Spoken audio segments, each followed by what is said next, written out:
মিলাদুন্নবী মাহফিলে এক হুজুর হাদিস থেকে প্রমাণ দেন মিলাদুন্নবী আছে, আর বাকি সব বেদাত। আবার সিরাতুন্নবী মাহফিলে আরেক হুজুর এসে প্রমাণ দেন তারটা সঠিক, বাকি সব বেদাত। এখানে কোন পথ সঠিক, আমি কোনটা মানবো? আমি জেনারেল লাইনে শিক্ষিত ভাই, আমি এই সম্পর্কে বলি, আপনার প্রশ্ন শুনে মনে হয় আপনি ভাজা মাছটাও উল্টে খাইতে পারেন না। আপনি এত সোজা সরল মানুষ যে হুজুররা একজন আপনারা হাইকোর্ট দেখায়, আরেকজন সুপ্রিম কোর্ট দেখায়, আপনি কোন দিকে যাবেন কুল পাচ্ছেন না। আপনি জেনারেল শিক্ষিত মানুষ, আপনি কোরআন হাদিস সম্পর্কে আপনার ধারণা নাই।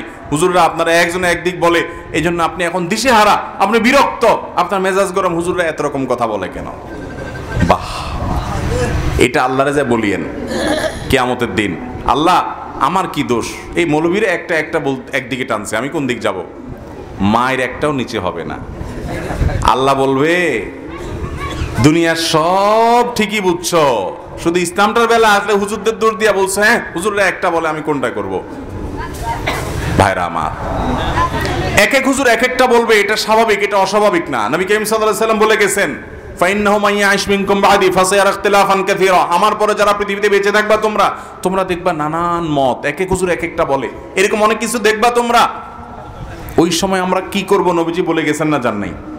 তিনি বলে গেছেন ফালাইকুম বিসুন্নতি, তোমরা দেখবা আমি কি করছি, রাসূল সাল্লাল্লাহু আলাইহি ওয়াসাল্লাম কি করছে। কোন হুজুর কি বলে দেখো, হুজুর কোরআন থেকে হাদিস থেকে রেফারেন্স দেয় কিনা, সম্ভব হলে মিলাও, বাংলা অনুবাদ হয়ে গেছে সব, এরপরে তুমি সেটা অনুযায়ী আমল করো। যদি আল্লাহ না করুক ভুলও হয় তোমার, তাও আল্লাহ মাফ করে দিবেন, কিন্তু হুজুরের দোষ দিয়ে পার পাবা। আমি প্রায় সময় বলার চেষ্টা করি ভাই, একটা এক্সাম্পল দিয়া। আচ্ছা, এই যে আপনারা তেল খান, সয়াবিন তেল, বিভিন্ন ব্র্যান্ডের তেল আছে না? তীর আছে, রূপচান্দা আছে, বসুন্ধরা আছে, ফ্রেশ আছে, হ্যাঁ পুষ্টি আছে, আর অনেকগুলো আছে না? কোনটা খাঁটি বলে? কোনটা বেশি খাঁটি? এটার কোনো উত্তর দেওয়া যাবে? কারণ সব কোম্পানির বোতলের গায়ে লেখা আছে 100% খাঁটি। আজ পর্যন্ত কোনো কোম্পানি পাইছেন যে বলে ভাই আমি 2 নম্বরই কথা বলি না, আমার 99% খাঁটি, 1% ভেজাল আছে? এরকম বলে কেউ? বলার সময় তো চান্দু বলে কি 100% খাঁটি। আপনি তখনও রাগ করে বলছেন যে এই বেলায় এরটা খাঁটি, এর বলে এরটা খাঁটি, এই বলে এরটা খাঁটি, এতজন এত কথা বলে, তো এটা তেলই খাবো না। শেয়ানা পাবলিক, এখানে তো এটা বলেন না। একদিন এটা কিনা খান, আরেকদিন ওইটা কিনা খান, দেখেন পেটে বুটবাট করে কিনা, ফুটফাট করে কিনা, শরীরের সাথে আপনার ম্যাচ করে গেছে, টাকাও মিলে গেছে, কোনোটা ভালো মনে হয়েছে আপনি সেটাই খান। ঠিক না ঠিক?